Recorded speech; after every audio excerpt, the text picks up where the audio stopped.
Hello, everybody, and welcome back to Disability Girls. Oh, yeah.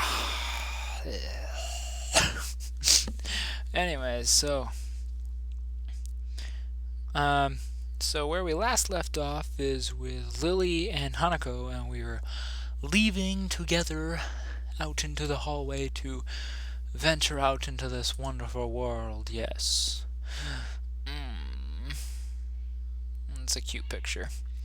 So, Lily walks beside the wall, letting her cane gently tap against it. Every now and then, Hanako comes along right beside her, so close that it's practically half hugging her as they go. That's adorable. Although it must make her walking that much harder, Lily takes it in stride. As we run around the corner of the hallway, something hits me in the chest with the force of a steam train.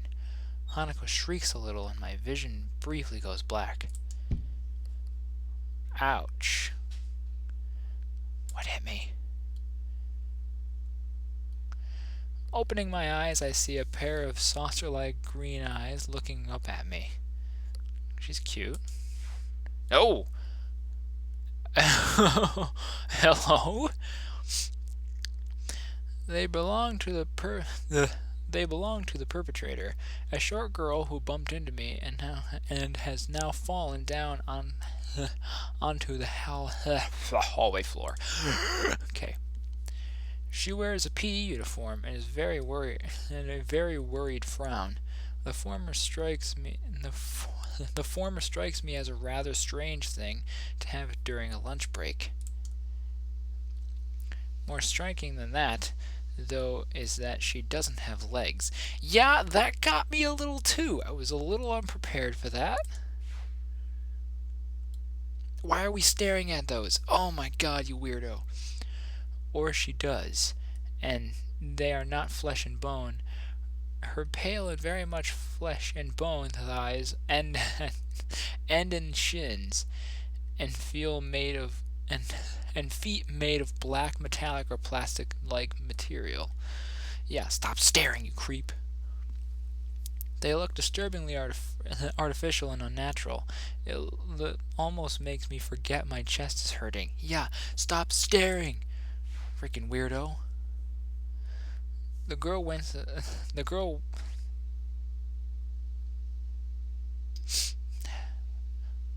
think that's whines, something like that. I don't know, she does something a little. And rubs her nose and jumps up.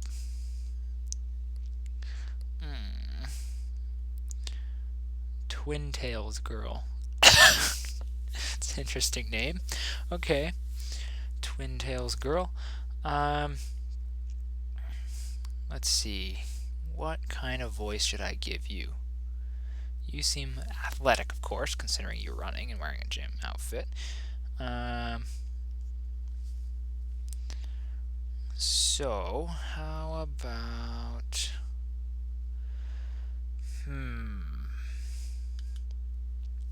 I don't know what to give you, so I'm gonna give you just a lighter version of the normal voice, I guess. I'm sorry. I don't know. I don't know. Oh man. Hey, are you alright? I'm sorry about that, really. Well, I wasn't looking where I was going, and you just came out of nowhere. I'm sorry. I'm sorry. She's looking really apologetic, in the hurt puppy way of looking apologetic.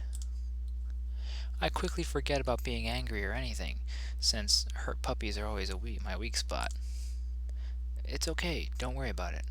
Ouch. Oh boy. I say that, but there is a stinging pain growing in my chest, and I know that this is the biggest possible danger for my condition. Oh boy. Don't overexert yourself. Don't forget your medication, and most of all, don't get hit in the chest. Oh, great. I try to rub my solar plexus to chase the pain away, holding my breath in an attempt to hear my heartbeat. Oh boy. I'm dead. Right here, I'm dead. Seems normal. Whew! Close one. Hey, should I get a nurse? The worried, high-pitched voice of the girl snaps me out of it. I stare at her for a few seconds, dumbfounded, until I realize that I probably looked worse off than I really was. Doubled over myself, and I looking all tense. Damn, I'm overly worried about my heart. No need, I'm fine. Managing to say something in response, I pull myself upright, feeling my sore ribs one last time, and take a deep breath. She just knocked the wind out of me. Big time. But it's nothing more than that. You sure you're okay? I hit you pretty hard. It's okay, I said. I was fine. It's nothing broken. No harm done. That's good. I was... He's out. What happened? She's not quite up to speed for obvious reasons, but she sounds very worried. More than that. More than what the situation deserves, really. Someone just bumped into me. Nothing serious. Just winded. Sorry. It's my fault. I was just going to get some stuff, and I was in kind of a hurry. That someone. Here is Emmy, isn't it? Emmy! The little girl coughs quietly and shuffles her plastic metallic feet, looking down at them before saying anything.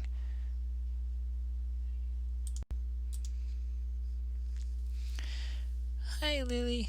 Hanako. I guess the girls know each other. Do, please try to be more careful. You might be sturdy enough to endure these sorts of accidents, but there are other people who aren't. The girl blushes and starts to fidget nervously, like a child caught misbehaving. It's so cute, I find myself smiling. Damn, she is cute. Excuse me. I know. I'm just... I gotta go. Teacher will have my head. I promised to help with the printouts, but I went running instead. Sorry, but I've gotta change it. I gotta change and everything. Oh, that sound. Oh my god. Oh, the sound. I don't know if you guys can hear it in the edit, but oh, it was like tink tink tink tink. That was kind of mean. Little sound edit was kind of mean, but okay. Continuing. Before any of us can say anything, Emmy has already bolted away, leaving the hallway eerily quiet. Does that kind of thing happen often around here? There are more rules in Yamaku than usual for running in corridors. But that rarely stops Emmy, it seems. Indeed. She shakes her head weakly and offers a slight, composed smile. I don't think there's anything we can do to stop her, I'm afraid. Shall we be off then? Yes, indeedy. Lily heads off along the hallway and Hanako hurries after her. The route to the room where the two use for tea is fairly simple to retrace, being still fresh in mind from yesterday. Lily and Hanako quickly go out about business of making lunch. Before I can open my small bag of food, Lily's busying herself with her thermos and tea bags, and Hanako is setting out both of their lunch boxes. Oh, thermos. Excuse me. Sorry, it was a thermos. So, is this what you meant by coming here almost every day? Yes, Hanako and I usually have lunch here. It suits both of us, so we ended up using this room regularly. After seeing Hanako's reaction to me over the past couple of days, I can't understand why that is a boon. That and Lily being able to get some quiet from her class as well. I take my seat last, after Lily's poured tea for us, and sits down.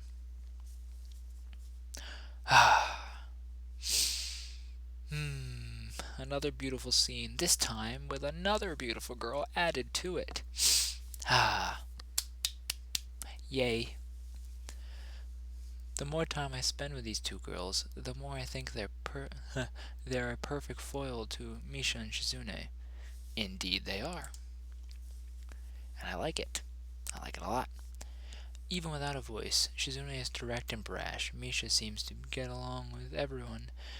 On the other hand, Lily is soft-spoken and relaxed, while Hanako seems to be shy and be the shyest girl I've ever met. Couldn't have put it better myself. So, Hisao. Oh, excuse me. So, how are you faring in Yamaku, Hisao? You seemed a bit flustered before. I'm a bit flustered now. Apart from getting lost every now and again, being crash-tackled outside my classroom, fine, I guess. You, you look very hurt before. Are you okay? For a brief moment I considered telling Hanako and Lily about my condition, but then I hold it back. I can't tell why, but for some reason I feel uncomfortable talking about it to these relative strangers, even if they have been pretty friendly. Yeah, it's nothing. I was just a bit startled. Judging from the two girls' expression, I don't think they're buying it, but in what I assume is their way of respecting my privacy, they don't press the matter. I guess that is one of the unwritten rules around here. Don't ask. Even if people's conditions are obvious, like Hanako's, there's still bound to be a story involved. Everyone has things that they don't feel comfortable speaking about, and I think everyone here recognizes that. Interesting life lesson. Many people in this world should follow that. So, how long have you been in the school? You both seem to know your way around pretty well. Well, I've been here since the start of high school, but only moved into the dormitories a year ago. Hanako joined at the start of high school as well, and moved into the dormitories when she did, if memory serves me right. That's right, since high school. So, you've known each other since then? Since I moved, yes. Hanako lives next door to me, so it's only natural, right? Right. Yeah, of course. Living next to someone is probably the reason enough to befriend them, though I'm guessing that Lily's blindness played a part in it as well. I can't imagine Hanako easily making friends with someone who's deliberately avoiding looking at her scars. With the immediate conversation dried up, we started to eat our lunch. Oh. It isn't long before the bells are signaling the end of the break. Like me, the girls pack up their lunches and as efficiently as they set them out. I guess I better be off. Are you going to are you going to go with Hisa, Hanako? Hanako looks at me for a second, and I can see that she's considering skipping class, maybe just to avoid walking to the classroom with me. Yes. Woo! Yay! More Hanako time. I don't know what to think of it. Hanako really is delicate to the point of breaking if looking at it in the wrong way. It makes me a bit nervous too, but I push the feeling aside, trying to be as natural as I can. We should hurry then. Class has already started by the sound of it. Lily gives a nod farewell, and as she bends down to take her cane, Hanako is filing out before her. We walk quickly down the empty halls to our respective classes. As we reach the door to Lily's 3-2 classroom, she turns towards me. Hisao, thank you for sharing lunch with us today. My pleasure, Lily. Oh, indeed, my pleasure. And with that, we part ways, Lily entering her classroom, leaving Hanako to me, to make off to our own. She's still looking like she wants to run away. So, do you really want to go back to class now? Yes. Okay then. I feel like I should have said something before more to her, but it's hard to come up with anything that would be appropriate and safe enough. That's right, don't scare her away, creep. And Lily was right. The more time we spend out here, the more explaining we have to do. I open the rear door to the classroom and walk in. The teacher looks up at me and opens his mouth to say something. However, as Hanako follows me to the closed door, he simply nods to us and continues his lecture. This is the third time that Hanako has ever had her truancy practically ignored. There's definitely something going on here. We make our way to the seats, and I notice that Misha and Shizune are both missing as well. I wonder if it's some form of informal agreement with the staff, or if it's a perk afforded the unique students of the school. Trying to make as little disturbance as I can, I extract the relevant textbooks from my bag and start catching up. Excuse me. The class goes quiet. The teacher seems like an okay person despite the weird first impression I got, and the material is relatively interesting. However, the way he teaches is bizarre. Excuse me. Let me read that again. I just kind of had a thing going on there. Anyway, however, the way he teaches is really bizarre. It's as if expected that everyone is a natural genius. When oh, ding ding, ring a ding ding, ring a ding a ding a ding a ding, bells everywhere. When the final bell sounds, I realize that there's still a lot of time left in the day, and I'm left wondering what to do. It's odd. At the hospital I had 24 hours a day of free time, but here, filling the considerably shorter hours feels difficult.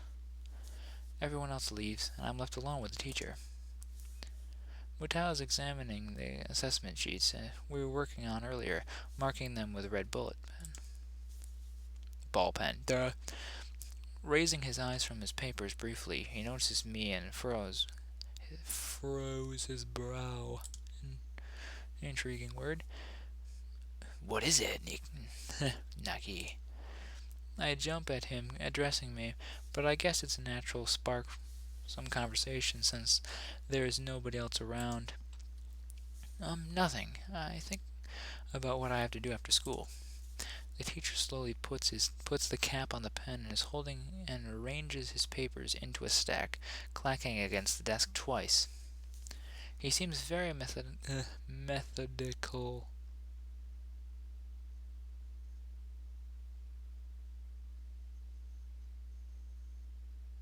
Yeah. And for a brief moment I'm reminded of Shizune, but the teacher is more unhurried and relaxed, much more routine. You have no plans? No, I consider joining a club, but I don't know what kind of club would interest me. Go observe a meeting of some of the else clubs. Might pique your interest. I guess.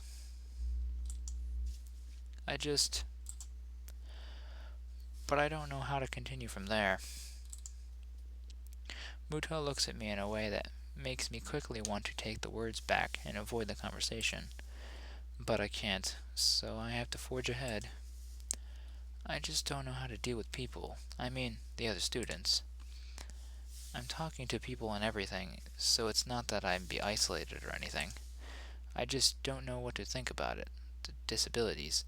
It's like, it feels I'm being impolite if I pay attention to them, and it's weird to ignore them. Damned if I do, damned if I don't. The teacher scratches his cheek.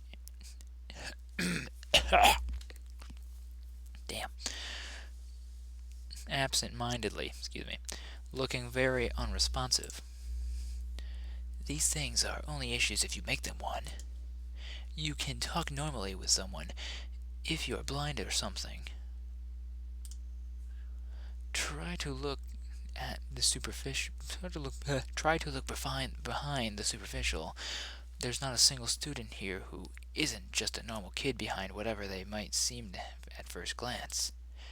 He says the same thing that Yuko did. I know they're right, but it's hard. How can you not consider, for example, Shizune's deafness when the only way to communicate with her is to talk through Misha? Or Hanako. It's not like you can ignore her face.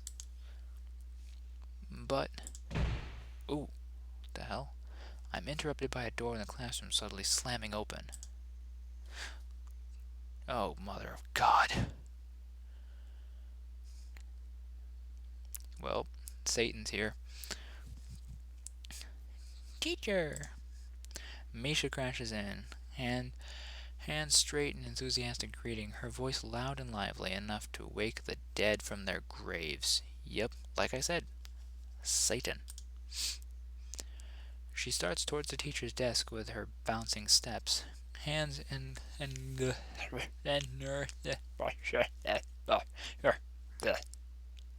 energetically swinging with rhythm. Mutao, visibly dismayed at the interpretation of Misha in general, slumps into his chair. Mikado, whatever. Misha stops in her tracks and looks around cluelessly as if she sensing from his tone that there's something is wrong but has no idea what. Yes? We have talked about the volume control before. Yes! But she doesn't lower her volume at all. The teacher just rubs his eyes. So, what is it? I need help. We're running out of supplies at the festival stands. This is a distress. She waves a pink slip of paper she's holding around. So, go get more supplies from the art room. What's the problem with that? Plywood. Plywood is always the problem. Last time we wanted more, there was only a little. But the time we just looked at it went... the time just took it all and went with that. Now there is none left there. So, do you know where there is some? I don't understand. How would I know? Shichun, the president, thought that teacher would know if there was some plywood. Was she wrong? Mutao looks like he was in great pain, frowning with this entire essence, and Misha doesn't get it at all. Looking at the two of them communicate, it's terrible. Like looking at a man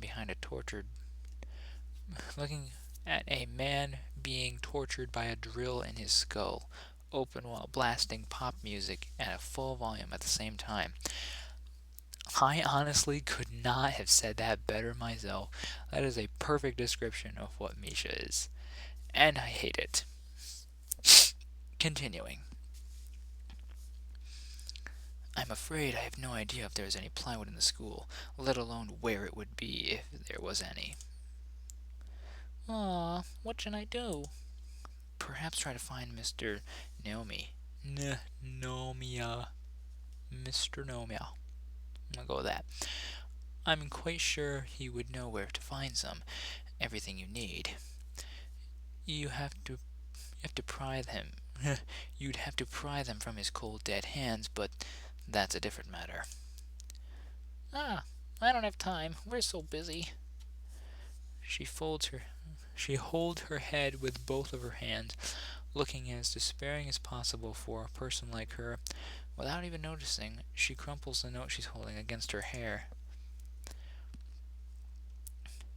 I shouldn't have even been fetching these things. There is so much to do, we are falling behind on schedule. Mutao looks at her gravely, then suddenly smiles. Smiling doesn't really fit his face. I think it'd be better if he didn't. I wonder if you could get some temporary help. No. He switches to staring at me, focusedly with a hard expression as if trying to say, go make some friends. Oh, no. I guess I could give you a hand. Oh. You can? Thanks, Hee-chan. You're really nice. Yeah. I'm a fucking saint. She pauses, does a double take on the, then points at me with her finger, yelping, "Ah!" and looking very puzzled. Come to think of it, what's Hee-chan doing here? Class is over. You should be having fun. We just had a little chat. Oh no, it's not detention, is it? Are you in trouble, Hee-chan? No, I'm not. Is Hee-chan in trouble, teacher? No, he's not. Mujao sighs deeply, and I feel that I have to help Misha to get off her teacher's back. So what do you need? Here's a list. I can try to find some plywood from somewhere if there's none in the art room. She offers me the note she's holding. I take it, hesitating a bit. I said I'd help you, but this is no implication on whether I'm joining the council or not. Aww. Ha! Can't fool me. Can't fool me, bitch. Still, thanks, Hee-chan. Try to be quick. We are standing by... Oh my god. Excuse me. We're trying to stall a building streak now. We must hurry, hurry. She bounces out of the classroom, leaving me with the teacher looking at each other with something that feels like a silent agreement. Well, there you have it, Nagi. You have something to do now. Please don't sound so smug. You suck, teacher. I hate you. Thought you were my friend. Looking at the list of number of items ranging from the paint to plywood, all written with small, neat handwriting, that was undoubtedly Shizune's. I leave a sigh. I heave a sigh. Yeah, me too, bub. So, you know what? I'll act it out. I'll be going then. Waving the long list limply at the teacher, I exit to the hallway. The classroom closest to ours is designated belonging to class 3-1 and 3-2 on the right side, 3-4 on the left side, each door looking exactly the same. Further down the corridor, still identical doors, are some rooms that I didn't think were used for classrooms. I guess the art room is not a classroom as such. Well, ladies and gentlemen, I am out of time for this video. I'm not sure if I hit the full 30-minute mark that I plan on for the other videos, but hey, life doesn't always work out the way you want them to. So thank you all for watching. Keep an eye out for more of these chicks in the future. Oh my god, some of them are a pain in the ass, some of them aren't a pain in the ass. We're hoping that when I finally end up with one, I end up with a good one that's not a pain in the butt. Just pretty much anyone except Misha. Yay! Alright, anyways. So, also, Five Nights at Freddy's. That's something that's going on now. First of all, that was hell. But I heard, and I actually already knew this, but you know, the second one is way more nerve-wracking and gave me gray hairs when I test played it the other day. So I'm gonna be doing a short series on that to see if I can make it through all 5 nights. Of course, that will be taking place kind of in between this and the other games that we'll be playing throughout this time. Plus, I was thinking of maybe doing something with Battlefront, since that was a thing that popped up a birthday present from a special somebody. Anyways, not important. Well, yes, important, but whatever. Anyways, thank you all for watching, and as always, I will see you in the next video.